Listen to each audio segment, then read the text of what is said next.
پیارے دوستو السلام علیکم۔ دوستو بنی اسرائیل میں ایک عورت تھی جو زنا کرایا کرتی تھی۔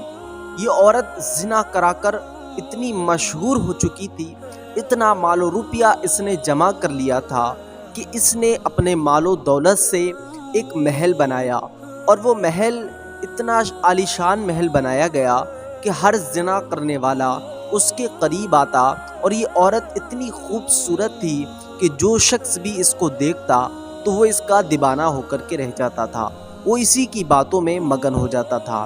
پیارے دوستو، اس عورت نے اتنا مال و دولت کمایا کہ اس نے ایک سونے کا تخت خریدا، اور اس سونے کا تخت بنوانے کے بعد اس پر لیٹ کر زنا کرایا کرتی تھی۔ یہ بنی اسرائیل کی ایک بہت ہی بڑی زانیہ عورت تھی۔ اب اسی محلے میں جس جگہ یہ عورت رہتی تھی تو وہیں اسی علاقے میں ایک عابد گزار رہتا تھا جو رات و دن اللہ کی عبادت کیا کرتا تھا، اللہ کو راضی کرنے کے لیے رات رات بھر رویا کرتا تھا۔ پیارے دوستو، بنی اسرائیل کے اندر یہ جو شخص جو عابد گزار تھا، جو رات رات دن اللہ کی عبادت کیا کرتا تھا، ایک دن یہ شخص جو تھا اس عورت کے محل کے سامنے سے گزر رہا تھا، اس محل کے سامنے سے نکل کر جا رہا تھا۔ تبھی یہ جو فاحشہ عورت تھی جو زنا کرایا کرتی تھی، اس فاحشہ عورت کی طرف اس شخص کی نظر پڑ جاتی ہے۔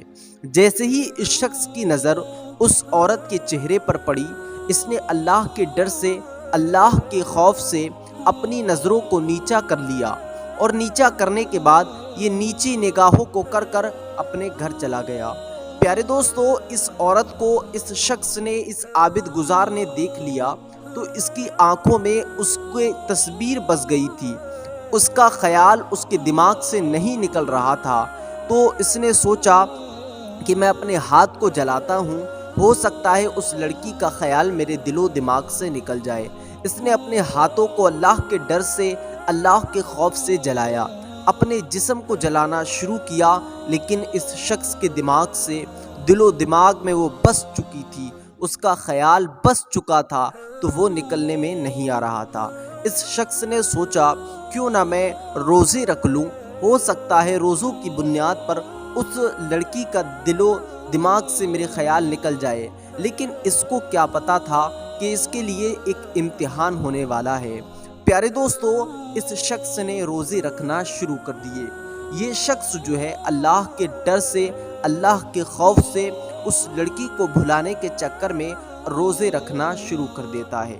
اس نے روزے رکھے، لیکن پھر بھی اس کے دماغ سے اس لڑکی کا خیال نہیں نکل پا رہا تھا۔ اس نے سوچا کہ آخر اب کیا کیا جائے۔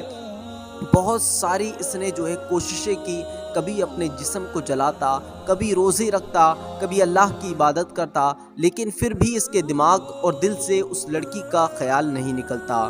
اس شخص نے سوچا، حالانکہ اس کا ایک امتحان لیا جا رہا تھا، اس لڑکے نے سوچا، اس عابد گزار نے سوچا، کیوں نہ اگر اس لڑکی کا دماغ سے میرے خیال نہیں نکل رہا ہے، میں ایک رات اس کے پاس جا کر دیکھتا ہوں۔ پیارے دوستو، یہ شخص اس لڑکی کے قریب جاتا ہے، اس کے محل میں پہنچنے کے بعد اس لڑکی سے معلوم کرتا ہے کہ آپ کی ایک رات کی قیمت کتنی ہے۔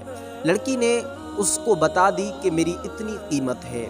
یہ نوجوان اپنے گھر آتا ہے، اور گھر آنے کے بعد اپنی مال و دولت کو، کچھ جو سامان تھا اس کو بیچ دیتا ہے، کچھ رقم لے کر اس لڑکی کے پاس حاضر ہوتا ہے۔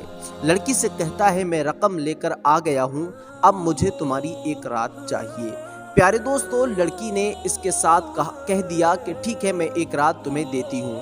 لڑکی نے رقم کو رکھا، اور رکھنے کے بعد اس شخص کو اسی سونے کے تخت پر لٹالا، اور پھر اس کے ساتھ چھیڑ چھاڑ کرنے لگی۔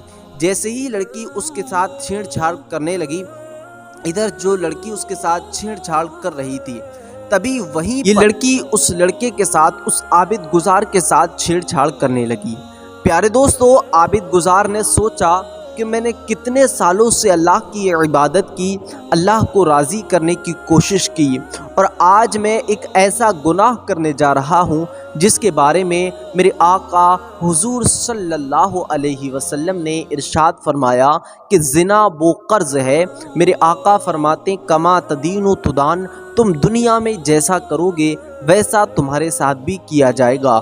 اگر تم کسی کی بہن کے ساتھ زنا کرو گے تو تمہاری بہنیں بھی محفوظ نہ رہیں گی، اور پھر اللہ تعالیٰ نے زنا کرنے والوں کے لیے بہت سخت عذاب نازل فرمایا ہے۔ یہ شخص کے ذہن میں جب یہ بات آتی ہے تو یہ اپنے اس بستر سے، اس سونے کے تخت سے اٹھ جاتا ہے، اس لڑکی سے کہتا ہے کہ مجھے معاف کر دو، میں تمہارے ساتھ زنا نہیں کر پاؤں گا۔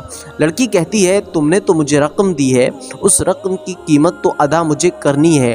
لڑکا کہتا ہے، وہ عابد گزار کہنے لگا کہ تم ساری رقم رکھ لو لیکن مجھے جانے دو، مجھے میرا رب کا ڈر لگ رہا ہے، میرا رب مجھے دیکھ رہا ہے، میرا اللہ مجھے دیکھ رہا ہے۔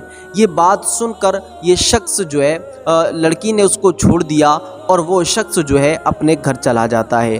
پیارے دوستو، عابد گزار اپنے گھر پر آ جاتا ہے، ادھر لڑکی کی بے چینی بے قرار پڑتا چلا جاتا ہے۔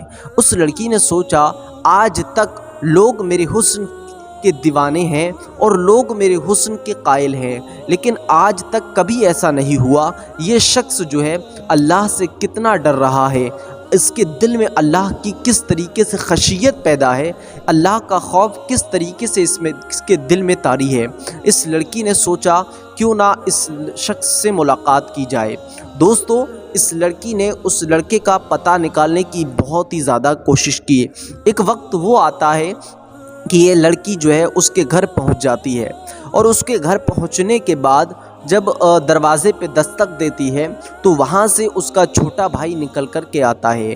چھوٹے بھائی نے کہا جی بولیے کہ کیا چاہیے آپ کو؟ اس نے کہا کہ یہاں پر ایک شخص رہتا تھا جو فلاں شخص میرے پاس آیا تھا، میں اس سے ملنا چاہتی ہوں۔ اس شخص نے یعنی اس کے بھائی نے کہا کہ وہ تو اب اس دنیا میں نہیں رہے، پتہ نہیں ان سے ایسا کون سا گناہ ہو گیا تھا، ایسا کون سا گناہ انہوں نے کر دیا تھا جس کی وجہ سے وہ رات رات دن روتے تھے، اللہ کی بارگاہ میں توبہ کرتے تھے اور اللہ کی بارگاہ میں استغفار کر کے ان کی جان نکل گئی، ان کی روح قبض ہو گئی۔ پیارے دوستو، لڑکی جب نے اتنا سنا تو لڑکی کی آنکھوں سے اشک روا دوا ہونے لگے، لڑکی بہت ہی زیادہ رونے لگی اور اللہ کی خشیت لڑکی پر بھی طاری ہو گئی۔ لڑکی نے سوچا کہ اس شخص نے کوئی گناہ کیا بھی نہیں، ایک نا کردہ گناہ پر اس کی جان چلی گئی۔ وہ اللہ کا خوف کس طریقے سے اس کے دل میں طاری تھا، لیکن میں تو رات و دن اللہ کی نافرمانی کرتی ہوں، اللہ کو ناراض کرتی ہوں، میں کس طریقے سے اپنے رب کو ناراض کر رہی ہوں۔ لڑکی نے سارا ماجرا اس کے بھائی کو بیان کیا اور ساری بات اس کے سامنے بیان کی۔ لڑکی نے کہا آج سے میں اللہ کی بارگاہ میں توبہ کرتی ہوں، میں استغفار کرتی ہوں، آج کے بعد کبھی بھی میں گناہ نہیں کروں گی، میں گناہ کے قریب بھی نہ جاؤں گی۔ اور اللہ نے قرآن مقدس میں ارشاد فرمایا انہ کان توابا، بے شک اللہ توبہ قبول کرنے والا ہے۔ پیارے دوستو، لڑکی نے اپنے گناہوں سے توبہ کر لی، اس لڑکی نے اپنے گناہوں سے استغفار کر لی۔ اب یہی لڑکی اس لڑکے سے کہتی ہے جو اس کا بھائی تھا، اس سے کہتی ہے کہ آپ مجھ سے نکاح کریں گے؟ لڑکے نے بڑے پیارے انداز میں کہا اگر آپ نے گناہوں سے توبہ کر لی ہے، آپ اللہ کی بارگاہ میں توبہ کر چکی ہیں، تو میں آپ سے نکاح کر لوں گا۔ لڑکے نے اس لڑکی سے نکاح کر لیا اور پھر اس کی زندگی گناہوں کو توبہ کرنے میں ہی گزر گئی۔ لڑکی کی زندگی گناہ کی توبہ کرتے کرتے گزر گئی۔ پیارے دوستو، زنا ایک ایسا قرض ہے جس کے بارے میں حضور صلی اللہ علیہ وسلم نے ارشاد فرمایا کہ اگر تم کسی کی بہن کے ساتھ زنا کرو گے، تم کسی کی ماں کے ساتھ زنا کرو گے، یا تم کسی کی بیوی کے ساتھ زنا کرو گے تو تمہاری بیویاں بھی محفوظ نہ رہیں گی، تمہاری مائیں بھی محفوظ نہ رہیں گی، تمہاری بیٹیاں بھی محفوظ نہ رہیں گی۔ ویڈیو کو لائک ضرور کیجیے گا، چینل کو ضرور سبسکرائب کیجیے تاکہ آنے والی ویڈیو آپ کے پاس آسانی سے پہنچ جائے۔ ملتے ہیں انشاءاللہ تعالی آنے والے ویڈیو میں۔ السلام علیکم ورحمۃ اللہ وبرکاتہ۔